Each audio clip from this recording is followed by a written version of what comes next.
Assalamualaikum warahmatullahi wabarakatuh. Alhamdulillah. Wassalatu wassalamu ala rasulillah wa ala alihi wa ashabihi wa man tabi'ahum bi ihsan ila yaumil qiyamah. Amma ba'du. Kelas 9 rahimani wa rahimakumullah. Melanjutkan pelajaran tafsir kita. Tafsir surat At-Tahrim ayat 1 sampai ayat 2. Yang mana asbabun nuzul dari ayat ini itu salah satunya adalah hadis dari Anas bin Malik ini. Bahwasanya Nabi SAW dahulu memiliki seorang budak yang beliau gauli ya.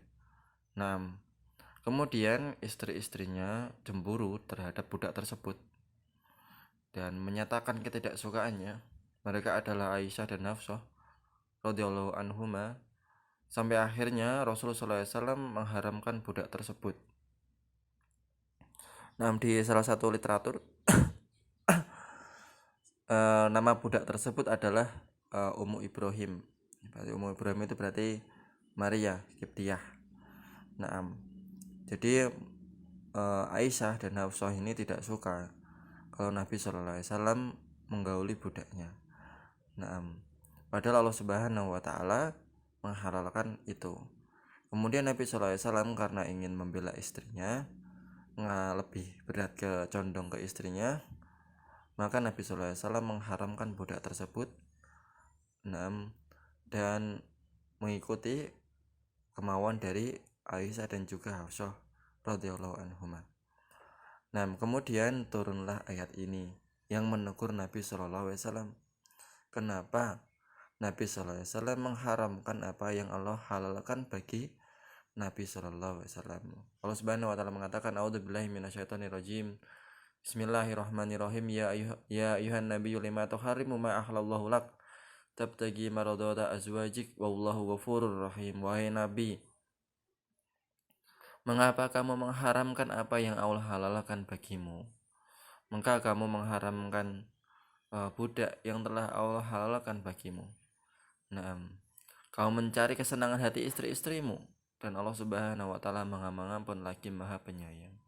Allah Subhanahu wa taala menegur Nabi Muhammad SAW atas apa yang telah beliau lakukan ini. Dan salah satu riwayat yang asbabul nuzulnya, sebenarnya asbabul nuzulnya ada dua. Yang pertama tentang pengharaman budak itu, dan ini yang paling kuat. Tapi ada juga lagi tentang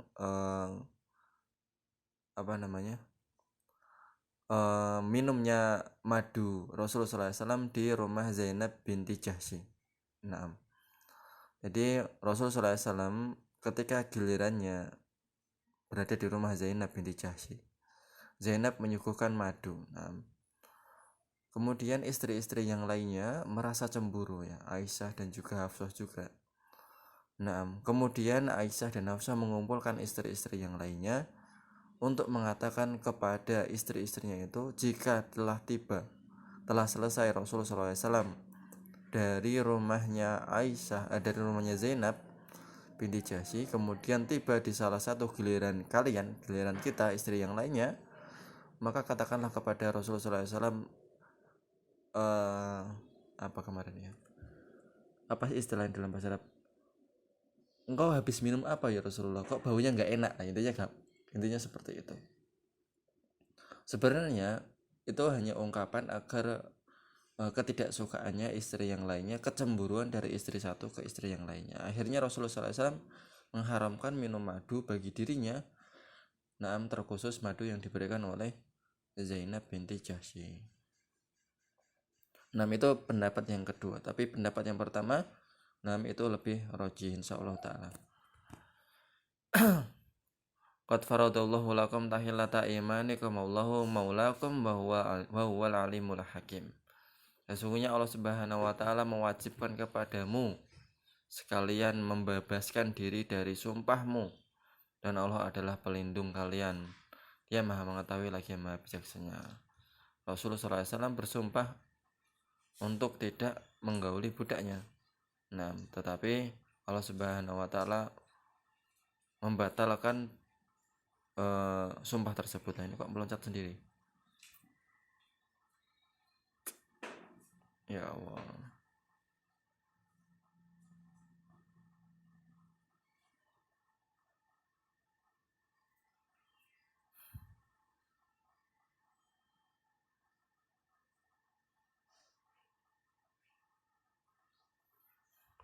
Sepertinya HP-nya butuh ganti ini.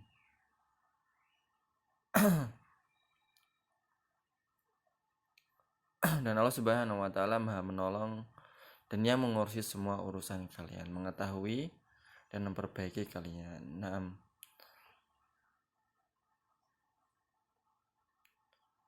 Faedah dan kesimpulan dari ayat ini. Yang pertama, Allah Subhanahu wa taala mencela nabinya karena telah melarang dirinya dari perkara yang dihalalkan oleh Allah. 6. Maka ini termasuk perhatiannya Allah Subhanahu wa taala terhadap kehidupan Nabi Muhammad SAW. Apa yang salah dari beliau Nabi SAW langsung diingatkan oleh Allah Subhanahu wa taala. Kemudian yang kedua, menghalalkan dan mengharamkan merupakan hak Allah Subhanahu wa taala. Maka tidak boleh seorang pun untuk mengharamkan dari sesuatu yang dihalalkan Allah Subhanahu wa taala.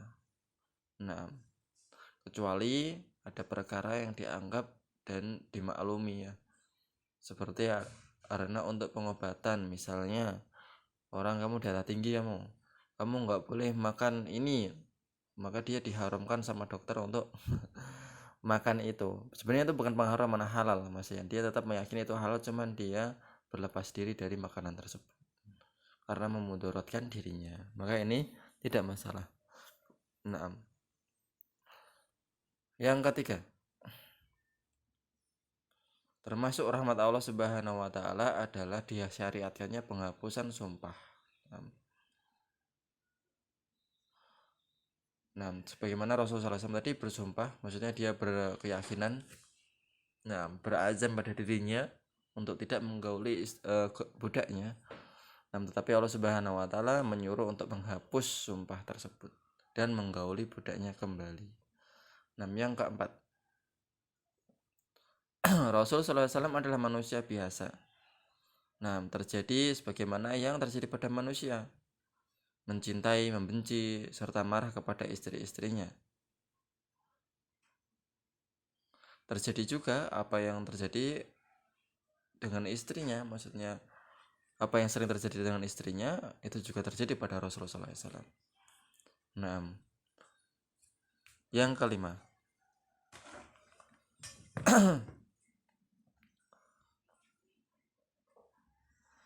kelima, kita lihat di sini fitrahnya Aisyah dan juga Hafsah radhiyallahu anhuma. Meskipun mereka ini adalah orang yang faqih, orang yang alim, yang mempunyai keutamaan.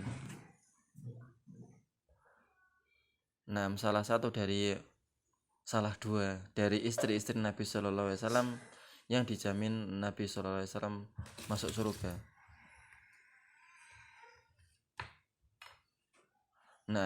Tetapi mereka tetaplah wanita biasa, perempuan biasa yang memiliki sifat cemburu. Makanya Aisyah tidak suka ketika Nabi Shallallahu Alaihi Wasallam mendatangi budaknya. Namun hal tersebut tentu saja tidak mengurangi kedudukan Aisyah dan juga Hafsah radhiyallahu anhuma, bahwasanya mereka tetaplah manusia yang paling mulia di sisi Allah Subhanahu wa taala, wanita-wanita yang mulia. Yang keenam, apa yang dilakukan oleh Rasul sesungguhnya menunjukkan kasih sayang dan perhatian beliau terhadap keluarganya. Beliau tidak ingin istrinya marah, beliau tidak ingin istri-istrinya itu tidak enak. Dan demikianlah seharusnya sikap seorang suami terhadap keluarganya. Jadi ini sebenarnya ya resiko punya lebih dari satu istri itu seperti itu. Terjadi kecemburuan antara istri satu dan istri yang lainnya. Dan mungkin seorang yang mempunyai dua istri, tentu dalam hal materi, dalam hal yang bisa terlihat oleh mata itu mungkin bisa disamakan. Tapi kalau masalah hati, itu tentu tidak bisa. Sebagaimana Rasulullah SAW jika ditanya seorang yang paling kau cintai ya Rasul, jawabannya Aisyah. Kemudian sahabat menjawab minar rijal, abuha, bapaknya. Dari kalangan laki-laki siapa? Oh, bapaknya, yaitu Abu Bakar. Jadi di sini Rasulullah SAW lebih mengutamakan atau lebih mencintai Aisyah daripada istri-istri yang lain, meskipun dalam hal yang lainnya, dalam hal nafkah, dalam hal waktu untuk kedatangan, dalam hal yang bisa dilakukan secara adil, maka Rasulullah SAW melakukannya secara adil. Tapi dalam masalah hati, masalah cinta, maka pasti ada kecondongan di antara salah satu istri-istrinya. Nah, dan itulah yang menyebabkan istri tersebut cemburu terhadap istri yang lainnya. Nah, ini beratnya punya lebih dari satu istri, apalagi lebih dari dua. Wah. Nah, tapi tidak mengapa kalau ada yang bisa. Nah, saya kira cukup dari saya. Assalamualaikum warahmatullahi wabarakatuh.